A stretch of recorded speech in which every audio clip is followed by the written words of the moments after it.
Dans Parashat Lech Lecha, l'épreuve extraordinaire d'Avraham Avinu de quitter Haran à 75 ans, de venir en Eretz Israël.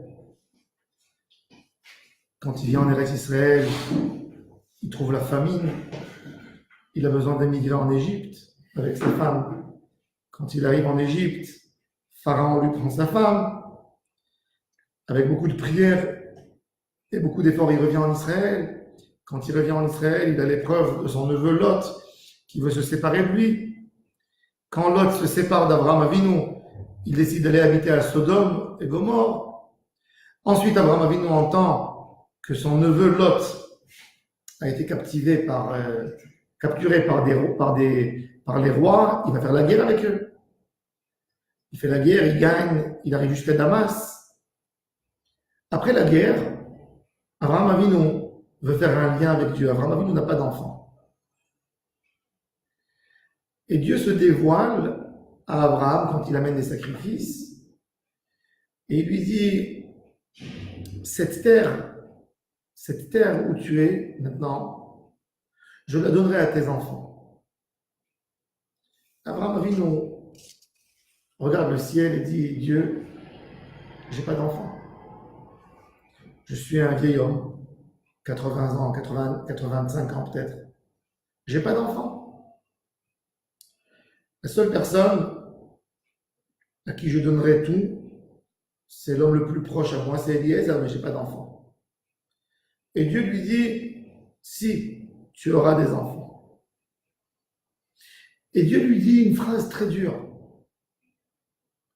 Tu auras des enfants et ces enfants partiront en exil. Ils vont souffrir 400 ans. Et après 400 ans d'exil, je vais condamner le peuple où ils vont travailler si dur et ils sortiront de ce pays avec beaucoup de richesses et ils reviendront sur cette terre. Ça, c'est l'histoire de Brit Ben Abetar. Le Ramban a posé une question très dure. Abraham Avinu, un innocent, un amoureux de Dieu comme il n'y a pas un autre. Il quitte son pays natal pour venir s'installer dans un endroit où il ne sait même pas à la base. Il ne sait même pas où il doit aller. Il vient pour Dieu. Et quand Dieu lui fait des promesses et des promesses et des promesses, il demande une preuve. Est-ce qu'il mérite une punition? Que Dieu lui dit, tu sais, tes enfants sortiront en exil. Qu'est-ce qu'il a fait pour être en exil? Quelle est la faute d'Abraham? Alors, il y a des commentateurs de la Torah qui ont dit que c'était un manque d'émouna au niveau d'Abraham Avinu. Tu es tellement proche de Dieu, quand Dieu te dit tu auras des enfants, tu les auras. Tu n'as pas à insister. Tu n'avais pas à insister. Comment il communiquait avec lui? S'il n'y avait que Moshe Rabbeinu qui était pas avec Il communiquait dans la manière de parler, avec la manière de la prophétie, de parler avec Hachem. C'est pour ça qu'il s'endort, c'est pas comme Moïse. Il s'endort et Dieu lui parle. Il le visite dans son sommeil. Oui, il le visite dans son sommeil. Mais le Hari Akadosh, Hari Zalabi Yitzhak Luria, nous explique quelque chose d'extraordinaire. Il faut savoir que Am Israël a un rôle dans le monde. C'est pas rien que nous sommes là pour servir Dieu. On a un rôle. Le monde a été dégradé totalement depuis les fautes de l'humanité, de Adam et Ève, ensuite de Caïn qui a tué son frère Abel, la génération du déluge, etc., etc. Si Dieu a créé le monde, il a bien eu un but dans cette création. Il y a eu un but. Ce but ne s'est jamais fait. La preuve, c'est que nous ne sommes pas encore à la fin des temps. Dieu avait un but dans ce monde, un but pour l'humanité. Quand on amène quelqu'un, on le met dans une usine, dans un endroit où il doit travailler, celui qui l'a mis là-bas, il a un but. Il veut quelque chose. Et si l'ouvrier n'a pas fait son travail, il faut bien qu'il y ait quelqu'un d'autre qui vienne le compléter, qui vienne le faire. Akadosh Baruch Hu, 2000 ans, s'attend de l'humanité quelque chose. Il attend une réparation. Ça n'a pas été fait. Ça n'a pas été fait, mais pas seulement ça n'a pas été fait, c'est que le monde a perdu ses qualités qu'il avait avant. Quand Dieu a créé Adam, le monde était pur, sain. Comme un bébé qui naît, tout beau, merveilleux. Mais un enfant qui est tellement pur, qui vient dans le monde, n'importe quel virus lui donne une maladie, il n'est pas vacciné. Donc le monde, tous les effets, le mal a fait des effets terribles sur le monde. C'est pour ça qu'on a eu le déluge au début. Aujourd'hui, notre génération peut-être elle est plus mauvaise que celle du déluge, mais le monde est vacciné au mal. Donc le monde peut supporter, peut résister avec le mal. Hachem était moins proche. Non, Hachem est proche de la même manière. Mais le monde, le mal, finalement, on a été vacciné. On vit aujourd'hui, tu prends un enfant. Vous savez que, par exemple, vous savez, quand les Européens sont arrivés aux États-Unis, en Amérique, qu'est-ce qui a tué le plus les Indiens? C'est pas les armes, c'est les maladies que l'homme blanc a amenées avec lui d'Europe. Ils n'étaient pas vaccinés, ils sont morts comme des mouches, les Indiens. Dès qu'ils ont eu un contact avec l'homme occidental, ils sont morts directement par les maladies. Donc le monde est malade. Le Talmud appelle ces 2000 ans de Adam jusqu'à Abraham 2000 ans d'obscurité. Un monde obscur. Un monde qui n'arrive même pas vers un destin. D'ailleurs, depuis Abraham, le monde a évolué parce que même le monde est devenu monothéiste. Si aujourd'hui on regarde notre monde, la majorité du monde est monothéiste. Les chrétiens, les musulmans sont des monothéistes. Il y a une croyance en Dieu. L'homme associe Dieu dans sa vie, qui était le but de la création. Et Abraham Avinu dit à Dieu, Dieu, tu me confies toute la force dans mes mains, mais est-ce que c'est vrai? D'où je sais que tu m'as choisi à moi? Alors Dieu lui dit, tes enfants iront en exil pour diffuser le nom divin d'Hachem. Il faut savoir que même la diaspora, l'exil que le peuple juif a passé, c'est pas pour une punition, c'est pour diffuser le nom divin. Les épreuves nous font grandir. Les épreuves nous laissent expliquer au monde comment il faut évoluer. Le juif ne vit pas ici dans ce monde pour posséder des terres, pour avoir de l'argent. Il est là, il a un seul destin. Faire écouter à l'humanité la voix divine. C'est son seul but. C'est pour ça que Dieu ne nous a pas laissés sur notre terre. On a eu beaucoup plus de temps d'exil que le temps qu'on est resté sur notre terre. À la fin des temps, là, le monde arrive vers la fin, donc on revient à notre terre pour montrer à tout le monde la promesse divine. Mais le peuple juif, toute sa vie, c'est un peuple qui a tourné et qui a diffusé la croyance dans le monde entier.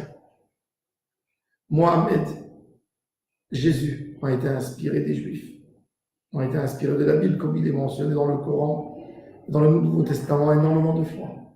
Ils ont été inspirés par ces images bibliques, par le judaïsme, par la croyance en Dieu. Akadosh Baruch Hu dit à Abraham, la preuve que je t'ai choisi, c'est l'exil. Car je ne t'ai pas choisi pour grandir. Il y a des peuples qui ont du pétrole, ils ont de l'abondance. Tout ce qu'ils veulent, ils l'ont. Mais c'est des peuples qui n'ont rien donné à l'humanité. Prenons des pays qui sont très riches en pétrole. La question, c'est pas qu'est-ce que tu as, c'est pas qu'est-ce que tu possèdes, c'est qu'est-ce que tu as donné à l'humanité. En quoi tu as rendu l'humanité plus intelligente, plus forte, avec plus de valeur? Ça, c'est la question qu'il faut vraiment poser.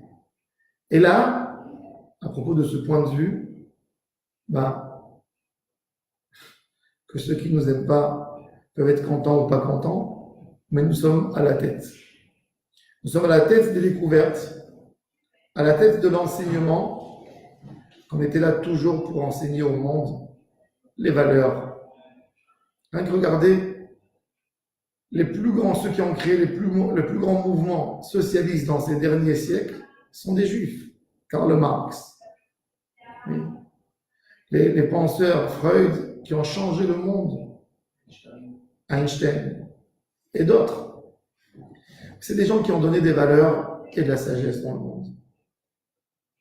Et Hachem Yitbarach dit à Abraham, mon fils Abraham,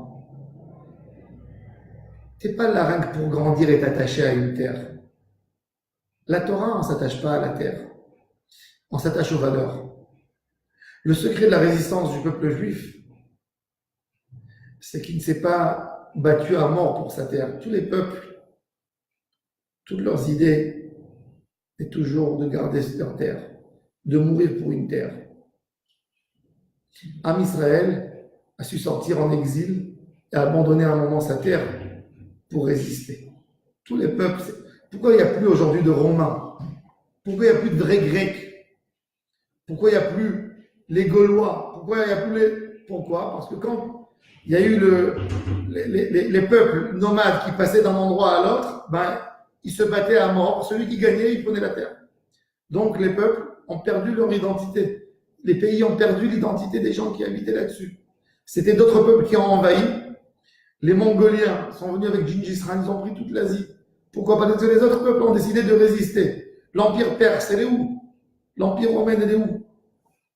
Quand tu te bats sur la terre, elle t'avale en fin de compte, puisque à la fin de tout, nous arriverons dans la terre. Nous, on ne s'attache pas à la terre. Au même moment que Dieu promet à Abraham la terre d'Israël, il lui dit, tes enfants sortiront en exil de 400 ans. La terre d'Israël, pour nous, c'est pareil qu'une question de terre. C'est un lieu où vont se rassembler ensemble tous les hommes qui veulent servir Dieu et vivre différemment. La terre d'Israël, le modèle de la terre d'Israël, c'est pas une question de technologie, et c'est un pays où que tout homme qui veut servir Dieu, qui veut se consacrer à Dieu peut venir habiter dans cette terre. Ça, c'est Israël. Et c'est ce que Kadosh Baruch Hu précise bien à Abraham Avinu. Il lui dit, c'est pas une terre qui est très riche, qui est fertile. C'est pas une terre où vous avez du pétrole. C'est pas une terre où vous avez de l'eau. C'est une terre qui vit uniquement de l'eau de pluie. Quand on parle avec Dieu, il nous donne ce qu'il faut pour vivre, sans plus. Et d'ailleurs, Dieu lui dit, puisque tu vas renforcer l'identité des Mouna dans ton peuple, c'est-à-dire avant que le peuple ait été créé, vous allez déjà sortir en exil. Nous, aujourd'hui, le peuple juif, 2000 ans d'exil, il n'y a personne qui a réussi à nous détruire. Le plus grand miracle qu'il y a eu dans le monde, depuis la création du monde, c'est le miracle de l'existence du peuple juif. Sans aucune langue, les juifs qui étaient dispersés dans les pays arabes parlaient l'arabe, les juifs qui étaient dispersés dans les pays européens parlaient les langues européennes, l'allemand, le yiddish. Ils n'avaient pas d'habit spécial qui les caractérisait comme juifs, puisque chaque juif s'habillait d'une manière différente, les uns avec des djellabas et les autres avec des costumes européens. Des coutumes différentes, sauf la prière et la Torah, mais la Torah et les valeurs nous ont gardés jusqu'à la fin des temps. Le plus grand miracle du peuple juif, c'est le miracle de l'existence. Que 2000 ans d'exil, nous sommes les mêmes juifs. Nous avons la même Torah que Moïse a transmise. Il n'y a rien qui a changé. Notre livre de Torah, celui qui vient d'Australie et celui qui vient de Pologne, c'est les mêmes exactement. Nous tous, on fait une prière composée de 19 textes. Nous tous, quand on fait la bénédiction sur le pain, on fait la même bénédiction. Sans avoir Internet, sans avoir le télégraphe à l'époque, tout le monde la même chose. Parce qu'on a des valeurs spéciales qui nous aident à garder ce qu'on a obtenu. Et là, Dieu dit à Abraham, au moment de la création du peuple, pour créer un peuple, il faut se baser quelque part. Il faut faire une culture, il faut faire des habitudes du pays. Quand tu parles avec un Français, tu lui dis en quoi t'es français? C'est manger de telle manière, c'est s'habiller de telle manière, c'est d'agir de telle manière, c'est d'avoir des pièces de théâtre particulières, c'est d'avoir une langue particulière. Là, le peuple juif n'est même pas encore créé. Dieu parle avec Abraham, et en même temps qu'il lui dit, tu auras des enfants, il lui dit, tu sais, tes enfants vont sortir en exil. Il n'a pas dû attendre longtemps. Son petit-fils Yaakov est sorti en exil déjà. 210 ans en Égypte. Et il est revenu avec une identité juive. Il a gardé son identité. Donc il y avait quelque chose de merveilleux dans cet enseignement, dans cette promesse de Dieu à Abraham. Un attachement total à une seule valeur. La seule valeur qui a gardé le juif toute sa vie, c'était la valeur de la transmission. De cette responsabilité, je suis là pour transmettre au monde entier des valeurs. Cet attachement extraordinaire à cette volonté de transmission, c'est ce qui a gardé le peuple juif. Tant que tu veux transmettre, tant que tu veux enseigner à ton entourage, tu es ce que tu es. Le jour que tu as décidé d'arrêter de transmettre, tu n'es plus toi.